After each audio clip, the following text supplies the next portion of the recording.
Hi again, guys, and welcome back to All Things Spiritual here in Ireland. We're here in Sacred Space in Dublin. I'm Des McMahon. This is Mary Edwards. Mary Edwards. We've been inundated with questions in our own work about how can regular folk or normal people make connections with people who have passed on, whether it be loved ones or friends or even pets. People want to get a verification that they're okay or connect with them. So I'll put myself in the interviewer's seat and ask Mary.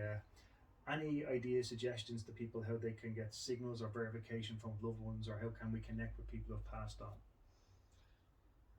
I think one of the ways to connect with our loved ones in spirit is to have a knowing and a belief that they can still be around us. The thing that never dies is love. It transcends all life and death. And when we have lost family members or loved ones, and this goes for our pets and animals as well. They they love the opportunity to be around us and to watch over us and to mind us and guide us. They can give us lots of signs to let us know that they're with us. Sometimes, just somebody randomly coming into your head, a picture of a face of a loved one, feeling them with you, seeing a shadow in your peripheral vision, getting a sense of them, coming in dreams, that's another way.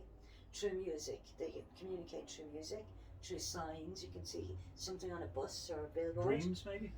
Dreams, they come in dreams a lot. Mm-hmm. Yeah, yeah.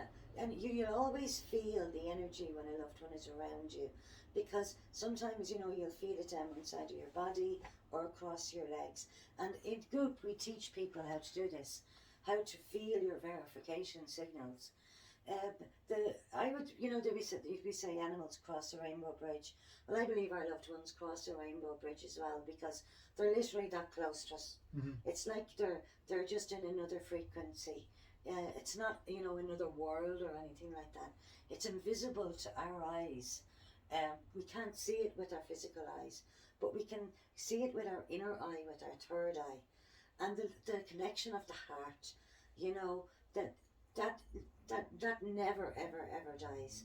So one of the reasons that I got into doing readings, mediumship readings years ago, was so many people that had passed were asking me to pass messages back to their loved ones, and they could give great verification signals, to them, to let them know that, let you know that they're with you. And I would often say, I'd love everyone to know that this availability is there. If you watch people going down the street and you say, God, I'd only love them to know that their father is with them, or their son is with them, or their mother, their brother. Yeah. That longing that we have when we miss somebody, it never disturbs them. It doesn't call them back. But they are very aware of how we feel. And they're also aware of our struggles. So, and babies, when they pass, they go back to loved ones in spirit. I've never connected with anyone from spirit world that hasn't. They all talk about a very similar story to what it's like when they pass over. Very few would have talk about a tunnel. They'd say that it's like going into a deep sleep. When you feel absolutely exhausted, yeah, and when you feel the sleep coming over you, yeah, and you're drifting into it.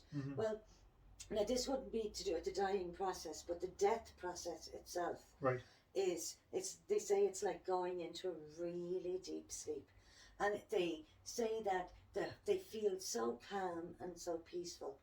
And I'm sure for anyone out there that has been around somebody that passed, you always get a sense of other presences in the room. Whether it's the angels or loved ones, that would already have passed, that's coming for the person to guide them over into spirit. And so they just go into this, like a dreamlike state, like a deep sleep, and then they would just be there. They wouldn't even describe, and when I woke up I was there. right. It was just, I was there. And they would talk about their mothers or their fathers or their children, the people who went before them. And they would always say, I'd say, what's it like where you are?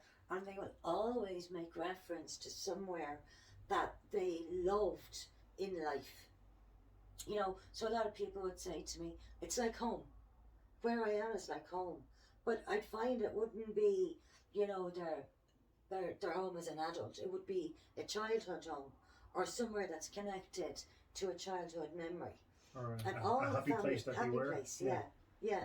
So you could see if they had a love of nature, because they'd be showing you, you know. You say, oh God, they're in a place and I can see loads of nature, I can see trees, and I can see you know, that their mother came for them, and then one thing that they really love is when they reconnect again with children. You could see babies that pass, you know, and they'd say the baby, you know, that the baby that was carried and never born, that's how they would describe a baby that passed in miscarriage or pregnancy, or the baby that passed at birth, or the child, you know, they came and they greeted me and I recognized them immediately. And then sometimes people say, you know, when you die, you know, do you become young again? You know, if you die and you're in your 80s, do you become in your 40s? Which way do they come across to me? And usually when a person will come across first, they're like exactly the same way as they were before they passed. You know, so the age of their death. They will be at the age of their death. They will be talking to me about their symptoms. They can let me know what it felt like. You know, they would be able to describe. They don't describe the illness always by the name. You know, sometimes they will say, if it was like a cancer, it ate me up. But it could be depression they're talking about. Or it could be kidney failure or organ failure or whatever. They will always describe quick passings very similarly. They'd say it was like that. Or it was as quick as you turn out a light switch. So they don't usually go into the detail of what, you know, the medical diagnosis of their passing was. Or, you know, if it was a sudden passing. As I said, sometimes they'll say it was as quick as you click your fingers, or trauma, you know, you can feel it was a traumatic passing. Right. Or if they went by their own decision.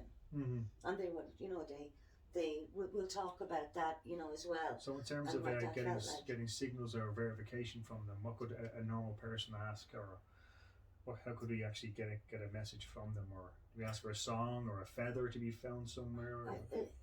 I find that everyone, you know, if you even think, you know, back into your own lives of somebody that passed, I'm sure that you would have felt at some stage after they passed that they were around you. Because there's very few people that can say, actually, I never actually really felt anyone that passed ever being back around me again. You know, so it's innate within us to, you know, already have that connection. And, you know, there's loads of books you can read, you can build on it, it can grow. I find it's invaluable because our loved ones can give us great direction about our life. So for me, you know, when I'm connecting with someone in spirit, and I find even when I'm speaking about them, I can feel the energy, can you? So I feel a coolness, you know, the coolness that will come across the bottom of my legs or down one arm. A lot of people that come to see me for readings would also talk about, you know, I'd say, you will feel a verification signal. And they'll say, I feel energy. And so energy is just a change in temperature, you know, and it can be ever so slightly, or it can be quite profound. You know, if they're comfortable with you, you'll feel it stronger. Right. So I wouldn't necessarily say that it's just a feather or it's just a robin. You know, these are all very common signs anyway. Usually it will be something that's quite personal to yourself, or just that knowing that they're there. Shadow from the periphery, from the corner of your eye, is always one of the first signs of starting to see spirit. Okay?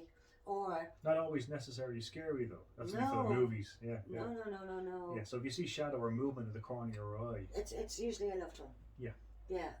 A lot of people report say something sparkles or colours. Sparkles, that or the colours are. So a lot of times they're the angelic realms as well.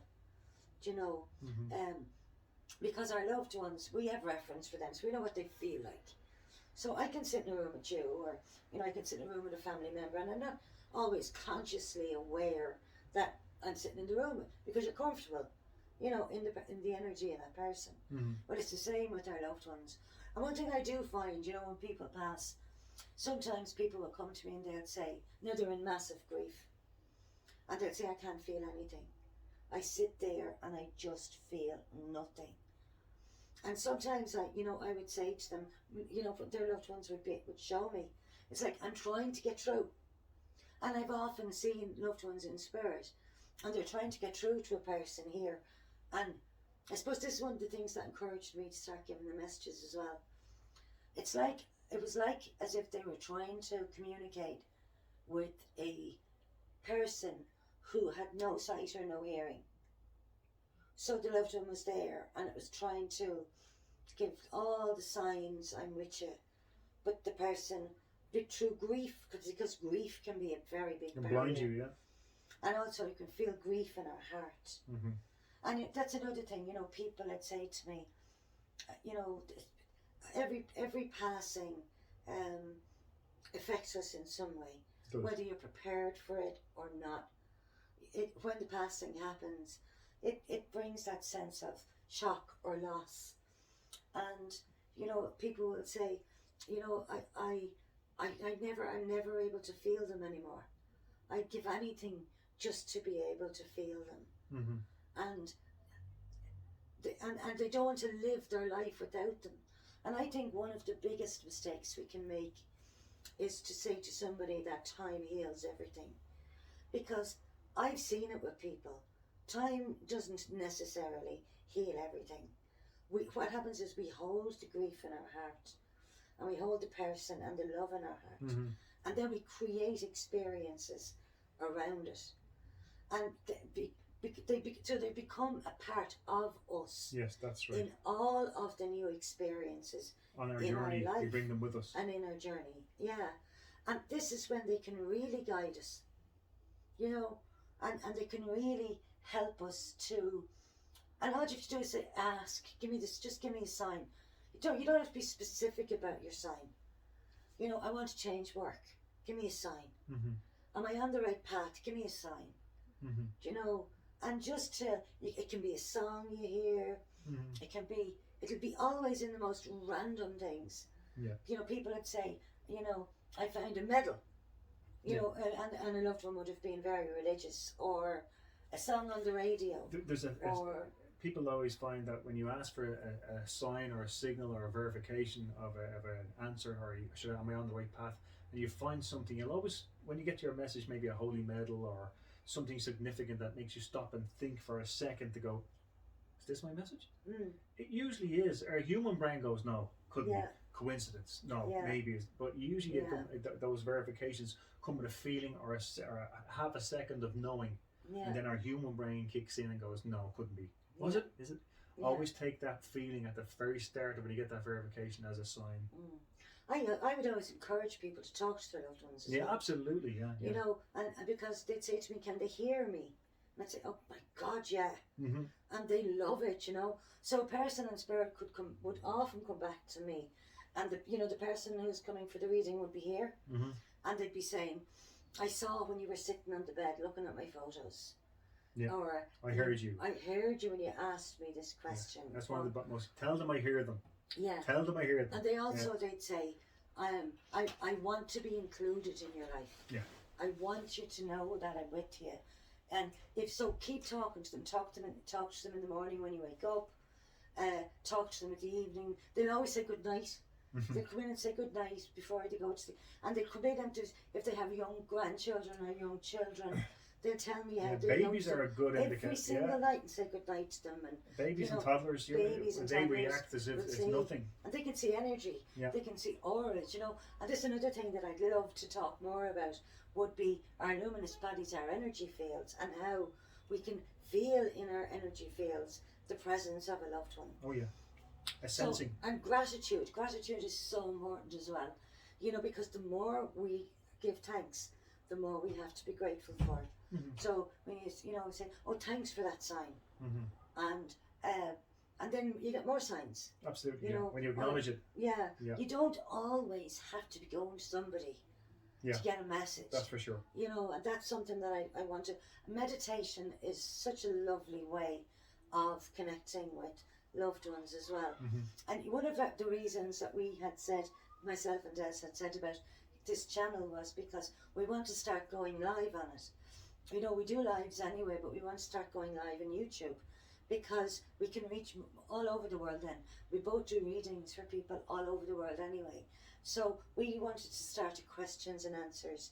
We wanted to maybe do some demonstrations of mediumship. And if you do have any questions, online. leave it in the comments, and we will answer it. Yeah. And we will get back to you. If there's anything you'd like to see, anything that you'd like us to talk about, you know, we're going to include lots of different things in these talks as well, and we'll go a little bit more into depth into each subject. So this is just like a little introduction to what happens when we pass, and do our loved ones know that we miss them. And you know, sometimes, you know, when people come to me for a reading, and they'd be sitting there and they'd be saying to me, "Mary, will you tell them that I love them?" And I'd say, "But they can hear you. Yeah. They're right beside you, you know." Yeah. So you can communicate with them yourself. Try it today. Yeah. Try it today, and comment underneath The video. the video, please.